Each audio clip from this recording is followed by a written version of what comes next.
Hello viewers, I welcome you all in today's video. आज हम discuss करने जा रहे हैं ऑर्गेनाइजेशनल जस्टिस। ऑर्गेनाइजेशनल जस्टिस बहुत ही इम्पॉर्टेंट पार्ट है ऑर्गेनाइजेशनल बिहेवियर का। तो आज हम इसे समझते हैं डिटेल में कि ऑर्गेनाइजेशनल जस्टिस क्या है।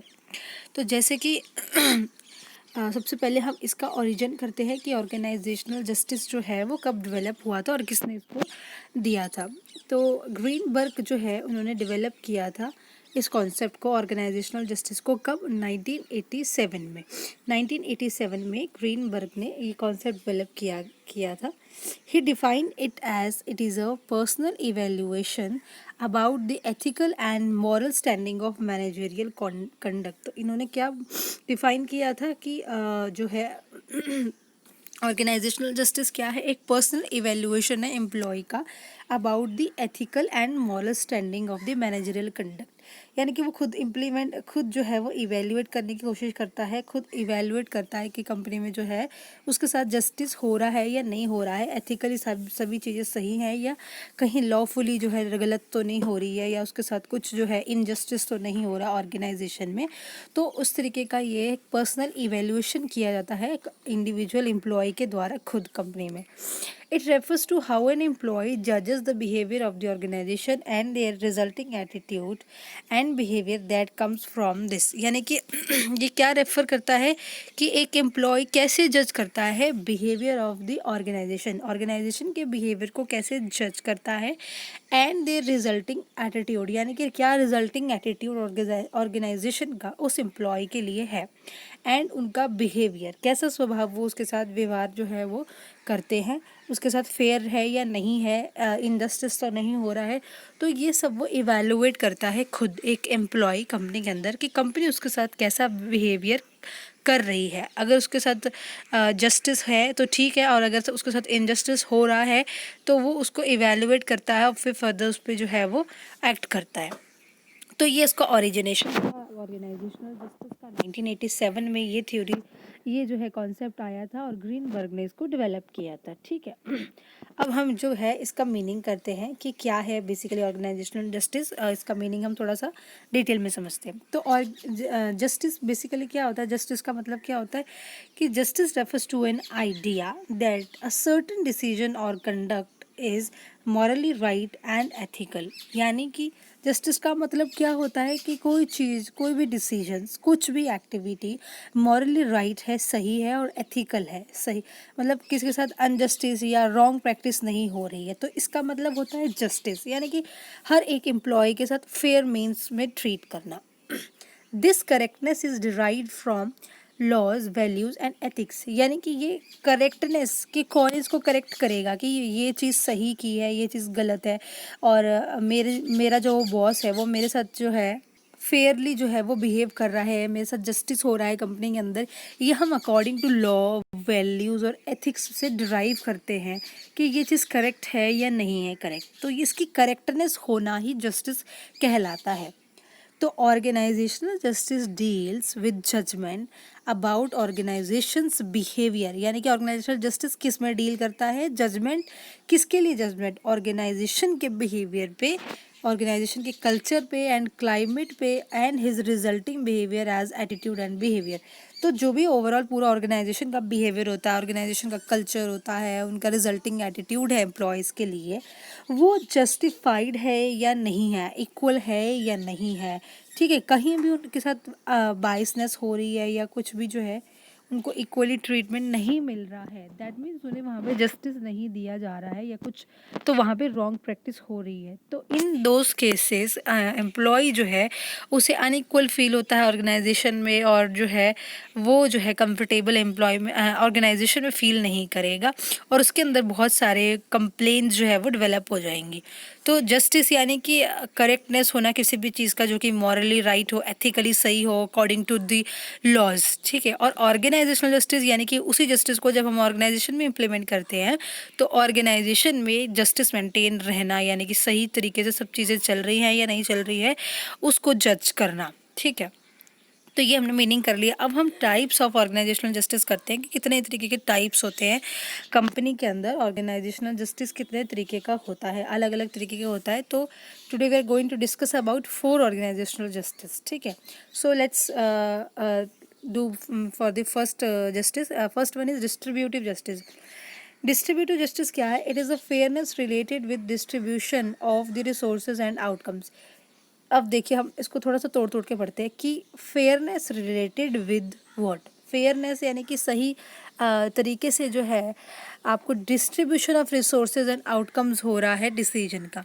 यानी कि हर एक एम्प्लॉय को, हर एक इंडिविजुअल को, हर एक टीम को जो अलॉटमेंट है, रिसोर्सेज है या आउटकम्स है या रिजल्ट्स है, वो इक्वली ट्रीटमेंट में मिल रहा है, इक्वली डिस्ट्रीब्यूट हो रहा है।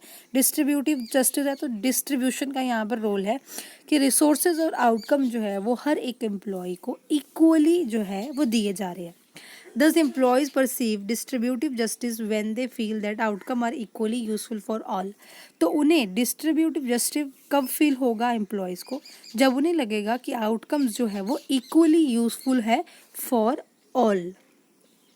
It is based on the principle of need, equality and equity. यानी कि ये प्रिंसिपल बेस है आपका नीड, इक्वालिटी पे और इक्विटी के ऊपर, ठीक है। तो यहाँ पे बेसिकली बात है आपकी आउटकम्स की, आपके रिजल्ट्स की। तो इक्विटी क्या है? Equity stands for paying all the individuals according to their work. यानी कि सबके साथ इक्वल बिहेव करना, सभी एम्प्लॉयज़ को इक्वल पेमेंट करना अकॉर्डिंग टू देयर वर्क। जैसा उनका परफॉर्मेंस है, जैसा उनका परफॉर्मेंस अप्रेजल है, जो उनकी टास्क है, उस हिसाब से उनको पेमेंट करना। ये नहीं कि सभी एम्प्लॉयज़ को, ऐसा नहीं होना चाहिए कि सभी एम्प्लॉयज़ को सेम वेजेस और सेम सैलरीज मिल रही है, उनकी परफॉर्मेंस से मार्क नहीं किया जा रहा है, मेजर नहीं किया जा रहा है, कंपैरिजन नहीं किया जा रहा है। तो हम लोग जो है एम्प्लॉयज़ की, इंडिविजुअल्स की जो वर्क परफॉर्मेंस होती है उसके हिसाब से उन्हें पेमेंट करते हैं, तो ही वो इक्विटी कहलाती है। अगर हम अकॉर्डिंग टू देयर परफॉर्मेंस, क्योंकि देखिए सारे एम्प्लॉयज़ एक तरीके का परफॉर्म तो नहीं करेंगे, कोई अच्छा करेगा कोई बुरा करेगा, तो ऑब्वियसली पेमेंट भी उनको, उनकी सैलरीज भी उस हिसाब से मिलनी चाहिए। तो अगर उनके हिसाब, काम के हिसाब से उनको सैलरीज वगैरह मिल रही है तो वहाँ पर इक्विटी है, और अगर नहीं मिल रही है तो इक्विटी नहीं है। Equality means all are paid same amount for same amount of work. यानी कि इक्वालिटी का मतलब है कि एक एक जैसे काम के लिए एक जैसा पैसा मिलना। ये नहीं है कि एक ही टास्क था और जो कि सबने परफॉर्म किया और वहाँ पर पेमेंट जो है वो डिफरेंट डिफरेंट की गई, डिफरेंशिएट किया गया पेमेंट में। तो ऐसा नहीं होना चाहिए, सेम अमाउंट पे करना चाहिए सेम अमाउंट ऑफ वर्क के लिए। जो जैसा काम है, अगर किसी ने ज़्यादा काम किया है तो उसको ज़्यादा पेमेंट मिलनी चाहिए, कम किया तो कम, और अगर सेम किया तो सेम मिलनी चाहिए, है ना। तो ये इक्वालिटी जो है वो बनी रही कंपनी में। देन नीड क्या होता है? Need refers to taking care of personal need of each employee. तीसरा है कि नीड भी कंपनी में जो है वो एम्प्लॉयज़ की देखी जानी चाहिए। एम्प्लॉय जो है वो, उसकी नीड्स सेटिस्फाई हो रही है या नहीं हो रही है। नीड्स में आपका पर्सनल नीड्स आती है एम्प्लॉयज़ की, तो वो नीड्स भी सेटिस्फाई करना ऑर्गेनाइजेशन को ज़रूरी है। और अगर वो हम नीड, ऑर्गेनाइजेशन सभी एम्प्लॉयज़ की सेटल करता है, उनको कंफर्टेबल फील करवाता है, और तो ही वो लोग इक्वल फील करेंगे कंपनी में, उन्हें जस्टिस जो है वो फील करेगा। They give skills, labour, intelligence and knowledge in return for benefit, salaries, wages and recognition, ठीक है। क्योंकि वो उन्हें सैलरीज मिलती है, वेजेस मिलता है, रिकग्निशन मिलता है, तो उसके बदले वो लोग अपनी स्किल्स, अपना इंटेलिजेंस, अपना लेबर, अपना काम, अपने नॉलेज के हिसाब से कंपनी को प्रोवाइड करते हैं। Thus, distributive justice deals with the fair outcomes and distributions. तो डिस्ट्रीब्यूटिव जो जस्टिस थ्योरी है, कॉन्सेप्ट है आपका ये, जैसे कि नाम से ही क्लियर है, डिस्ट्रीब्यूटिव यानी कि डिस्ट्रीब्यूट करना कैसे? जस्टिफाइड मैनर में, यानी कि सही तरीके से, लॉफुल तरीके से, रॉन्ग जो है वो नहीं होना चाहिए, उस तरीके से डिस्ट्रीब्यूट करना जो है कंपनी में। फेयर आउटकम्स जो है वो होनी चाहिए हर एक इंडिविजुअल के लिए, जिसने जितना काम किया है, जिसकी जो जितनी परफॉर्मेंस है उस हिसाब से उसको पेमेंट होनी चाहिए कंपनी में, ठीक है। तो ये डिस्ट्रीब्यूटिव जस्टिस हमारा हो गया है। अब नेक्स्ट हम करते हैं second one is procedural justice. तो जैसा पहले नाम से क्लियर था डिस्ट्रीब्यूटिव जस्टिस, वैसा ही है प्रोसीजरल जस्टिस, जैसे प्रोसीजरल जस्टिस नाम से थोड़ा सा अगर हम समझने की कोशिश करें तो प्रोसीजरल यानी कि प्रोसीजर में, प्रोसीजर जो है, जो प्रोसेस है उसमें जस्टिस होना, प्रोसेस में जस्टिफाई होना। ठीक है, ये नहीं है कि अब कोई प्रोसीजर है, किसी चीज़ का प्रोसेस है तो उसमें भी हम लोग बायसनेस या अनबायसनेस कर दें। ठीक है, किसी एम्प्लॉय के साथ कुछ बिहेव करें और किसी के साथ डिफरेंट करें, ऐसा नहीं, सबके साथ इक्वल होना चाहिए। तो when the employee feels that the process of distribution is fair, then it results into procedural justice, यानी कि प्रोसेस जो है ना डिस्ट्रीब्यूशन का, अभी हमने पहला जो जस्टिस किया था वो डिस्ट्रीब्यूटिव जस्टिस था। ठीक है, यानी कि डिस्ट्रीब्यूशन जो है वो सही तरीके से होना चाहिए। अब यहाँ पर प्रोसेस ऑफ डिस्ट्रीब्यूशन जो है ना, उसका प्रोसेस, ये थोड़ा सा प्लीज़ ध्यान दीजिएगा। यहाँ पे प्रोसीजरल जस्टिस है तो इसलिए हम लोग प्रोसेस पे ध्यान दे रहे हैं, यहाँ पर प्रोसीजर पे ध्यान दिया जा रहा है। तो प्रोसेस ऑफ जस्टिस जो है, प्रोसेस ऑफ डिस्ट्रीब्यूशन जो है वो फेयर होना चाहिए, उसे ही प्रोसीजरल जस्टिस कहा जाता है। यानी कि if they sense that they have opinion and voice in the procedure and the procedure is consistent, if they have sense that they have opinion and voice in the procedure, यानी कि कौन employees जो है अगर उनको ऐसा feel होता है कि उनका ओपिनियन है, कंपनी में मैटर करता है, उनकी वॉइस जो है वो प्रोसीजर में मैटर करती है, उनकी आवाज़, उनकी चीज़ों को सुना जाता है, and the procedure is consistent, यानी कि जैसा उनकी अगर उन्होंने कोई भी अपना प्रेजेंट किया है आइडिया या कोई भी चीज़ उन्होंने आगे रखी है तो उसको कंसिस्टेंट होना भी ज़रूरी है, यानी कि उसको कंसीडर किया भी जा रहा है या सिर्फ सुना ही जा रहा है, तो उसकी वॉइस को कंसीडर करना एंड उसको कंसिस्टेंट भी रखना, ethically accurately represents their voice, then they feel that the organization is just and fair। तो अगर उनकी चीज़ों को सुना जाता है, उनकी वॉइस को जो है कंसीडर किया जाता है, उनके ओपिनियंस को लिया जाता है और कम एम्प्लॉय को लग रहा है ये हाँ एथिकली सही है, एक्यूरेट है और हमारी बातों को कंसीडर किया जा रहा है, हमारे जो प्रोसेस ऑफ डिस्ट्रीब्यूशन है उसमें हमारे जो आइडियाज़ है उनका कोई वर्थ है, उनकी कोई वैल्यू है, उन्हें ऐसा फील होता है, then it is okay, then it is procedural justice, it is justified with all the employees.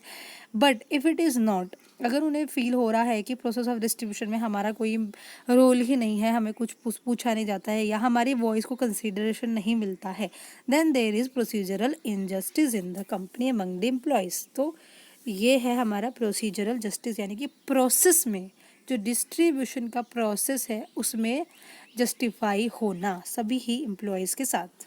ठीक है, then third one is interpersonal justice. Third जो है आपका क्या है, interpersonal justice.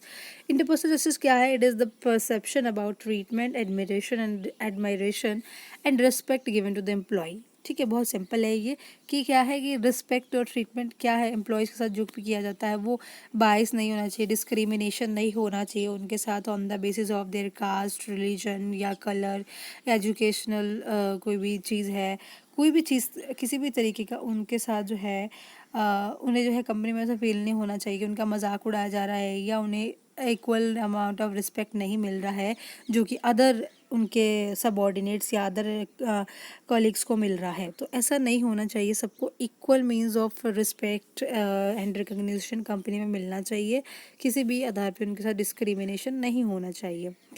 Interpersonal justice is giving adequate courtesy, respect, dignity to the employee. ये just जो कि हमने डिस्कस कर लिया है, यानी कि सबके साथ डिग्निटी के साथ पेश आना, हर एक एम्प्लॉय के साथ, किसी के भी साथ ये नहीं है कि आप एक एम्प्लॉय के साथ जो है अच्छे से बात कर रहे हैं और ऑन द कॉन्ट्री दूसरे के साथ आप बहुत रूडली बिहेव करते हो, ऐसा नहीं होना चाहिए। तो बॉस के लिए या और सुपीरियर के लिए सारे एम्प्लॉयज़ इक्वल होने चाहिए, इक्वली उनके ट्रीटमेंट होना चाहिए।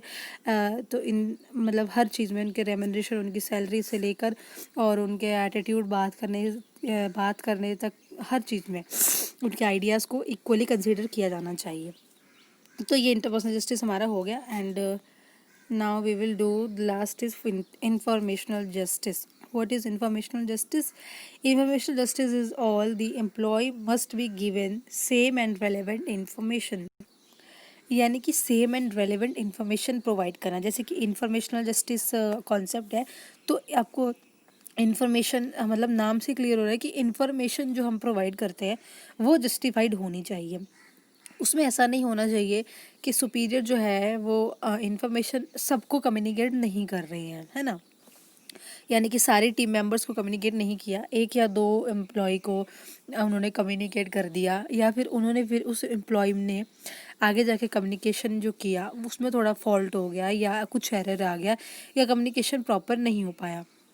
तो इस तरीके का कंपनी में नहीं होना चाहिए, क्योंकि अगर कम्युनिकेशन फेलियर होगा that means it's an informational injustice to them, and उन्हें जो है इन्फॉर्मेशन जो है करेक्ट नहीं मिलेगी, एंड ऑब्वियसली उनके परफॉर्मेंस पे इसका फ़र्क पड़ेगा, and also they will feel injustice in the company, और उन्हें अनकम्फर्टेबल या एग्जॉस्ट फील होगा।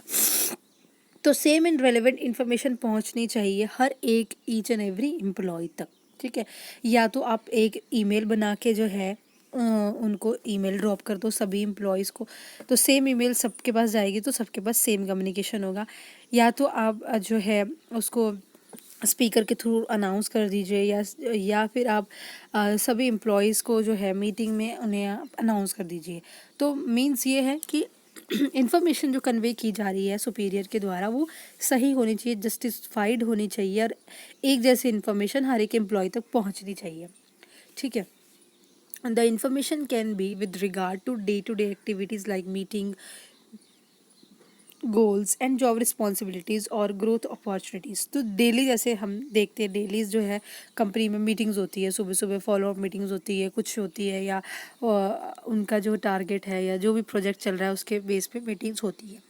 तो जो ये सब मीटिंग्स होती है, गोल्स होते हैं, इन सब में क्या होता है, इन्फॉर्मेशन जो कन्वे की जा रही है वो आपकी हर एक एम्प्लॉय तक सेम पहुंचनी चाहिए।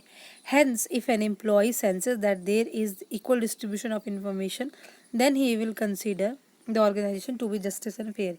यानी कि अगर उसे लगता है कि सेम इन्फॉर्मेशन सभी एम्प्लॉयज़ तक पहुंच रही है, उसमें कोई भी ऊपर नीचे या कोई भी जो है मिक्सअप नहीं है कि मेरे कॉलीग को कुछ और इन्फॉर्मेशन मिली और मुझे कुछ और इन्फॉर्मेशन मिली है, तो उसे लगेगा कि ओके इट इज़ जस्टिफाइड कि हमारा इंफॉर्मेशनल जस्टिस सही है। और अगर वो उनके इंफॉर्मेशनल जस्टिस में कुछ जो है अलग अलग चीज़ें सामने आती है, यानी कि एक को कुछ बोला गया दूसरे कुछ, तो उन्हें जो है इन जस्टिफाइड नहीं लगेगा कंपनी में, और वो उन्हें अच्छा फील नहीं होगा। तो ये हमारा इंफॉर्मेशनल जस्टिस हो गया है, और हमने 4 जो है वो ऑर्गेनाइजेशनल जस्टिस जो है क्या है वो हमने क्लियर कर लिया है डिस्कस डिटेल में। आई होप आपको सारे पॉइंट्स अच्छे से क्लियर हो गए होंगे, बहुत सिंपल हमने लैंग्वेज में किया है ये, और बस आप इनके मीनिंग्स को अच्छे से डिटेल में समझ लीजिए, और कोई भी आपको डाउट हो तो प्लीज़ आप कमेंट सेक्शन में लिख सकते हैं। Okay guys, see you in the next video, thank you so much.